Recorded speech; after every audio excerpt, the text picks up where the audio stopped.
Your text was so oh, can you hear me? Yeah. Your text was so funny. Why?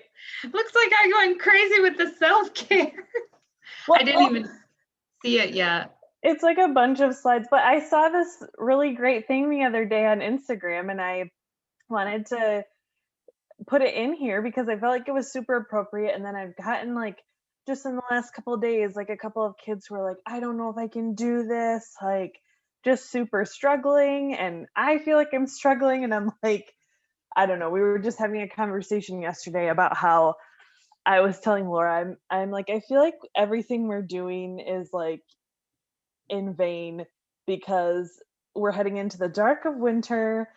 Everyone's struggling. COVID's out of control.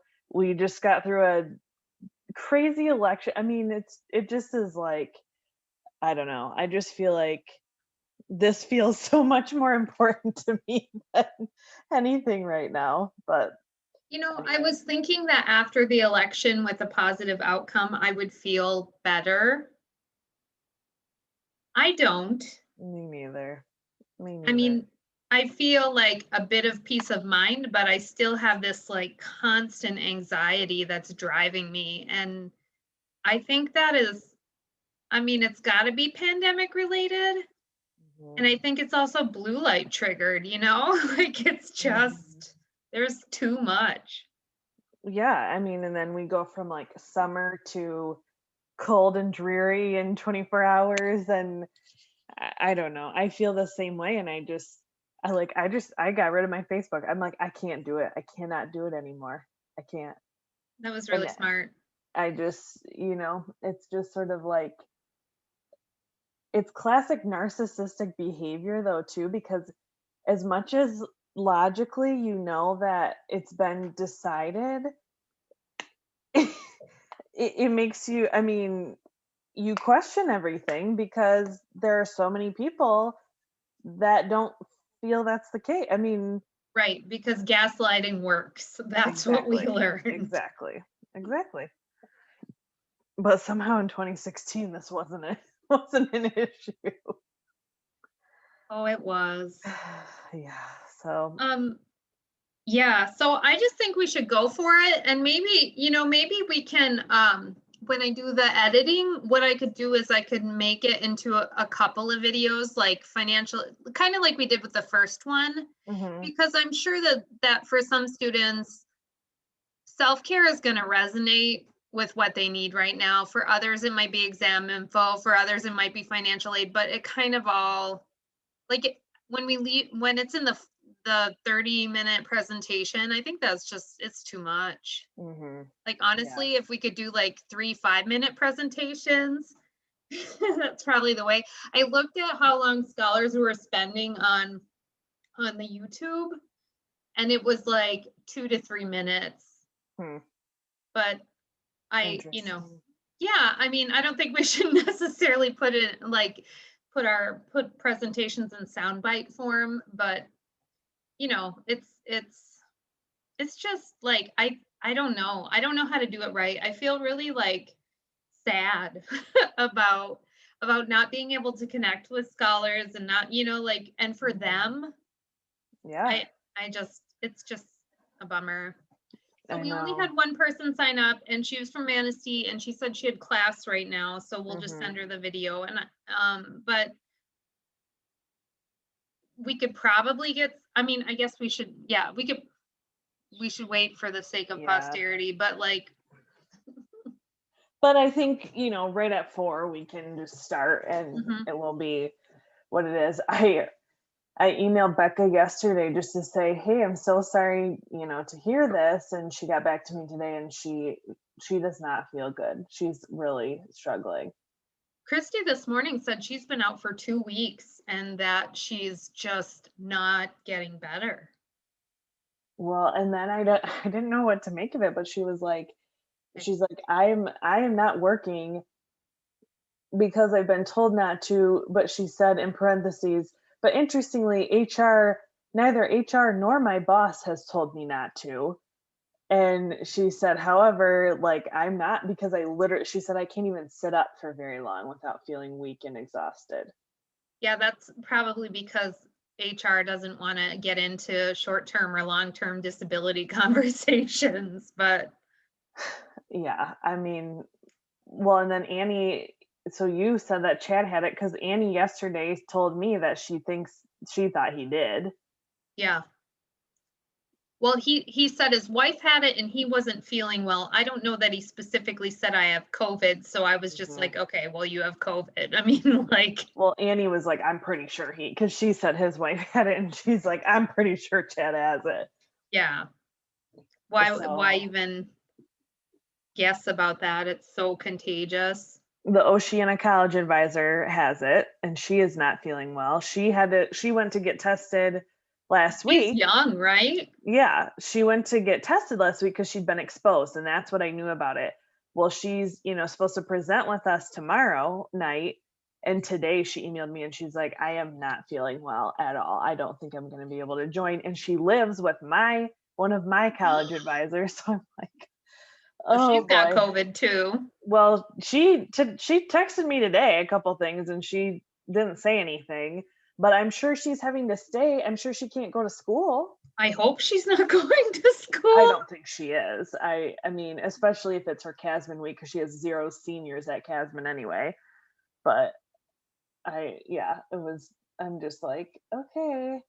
We had 30 cases in our jurisdiction, like, since Saturday, We and went up Benzino 30 was yesterday. I didn't look yesterday. today yet, but yesterday alone was 30, so I'm sure today was another 30. Yeah. One of our Promise Zone board members is he's a superintendent and his school is closed right now for COVID because they had too many staff members out. Well, during our Promise Zone meeting, he was on the phone with the health department. So I'm thinking they're not going to open because they were supposed to reopen on Monday. Cadillac's closed through Thanksgiving. And they should be. I mean, like everybody should be. Well, Shut it down. yeah, my cousin is a teacher in Portland, and Portland's by she's a Lansing, right? yes, Okay. yep.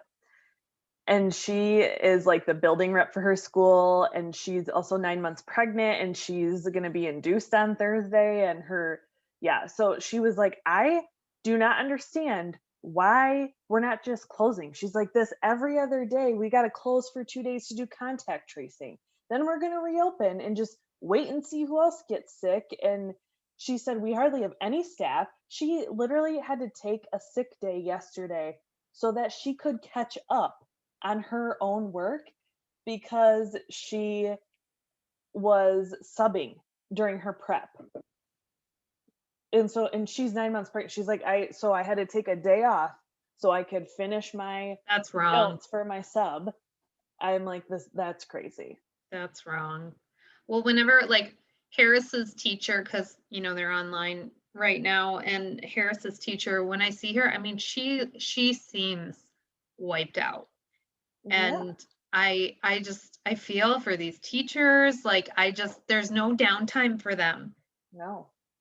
I we had this conversation. We have an early childhood collaborative in Manistee County, and I'm one of the co-facilitators of it because that sort of serves as the action team for our network Hmm.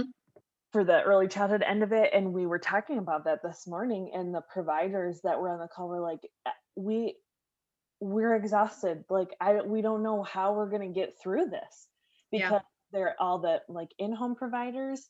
Great Start to Quality Resource Center was like, the in-home providers are done. Like, a lot of them are like, I'm not doing this anymore. There's going to be an estimated loss of up to 40% of providers, permanent loss in Michigan because of COVID, and we already have a childcare desert. Yeah, I was just thinking, like, I don't know any providers in Ludington who are home-based anymore. Like, that went away even 2 years ago here. I mean, I'm sure they exist, but like, there used to be some who had, 5 or 6 kids on the regular, and they got out of the business before this hit. So I can't imagine how it's devastating them now. Well, even the centers. I mean, and Holly Carlson, Yeah. she runs Next Generation Learning Center, which is the one that's right by the casino. And she's like, when parents have school-age children, like, they might have a little one who comes to us, then they have school-age children, but then school's closed for 2 days. Then they're like, "Can they come?" And the answer is no, Right. because and she said she gets 3 to 5 phone calls per day of people looking for childcare. And the Great Search Quality Resource Center coordinator for Manistee says she probably gets 3 to 5 phone calls a day from people and has nowhere to send them. Wow. And in the meantime, our GSRP slots are not full, which is Oh, interesting that's weird. and new. So it's really like that 0 to 3, and then that young school-aged children Yeah. population are the big gaps. Yeah, I believe that because like knowing our library's policies, like student or children who are 8 and over can stay at the library without an adult. And families around here use that as, Oh. basically childcare all summer long and beyond. Like, and they try to send their littles there daily, but then the parents get called. That's crazy. So yeah, and the library here is your library open? Ours is only curbside.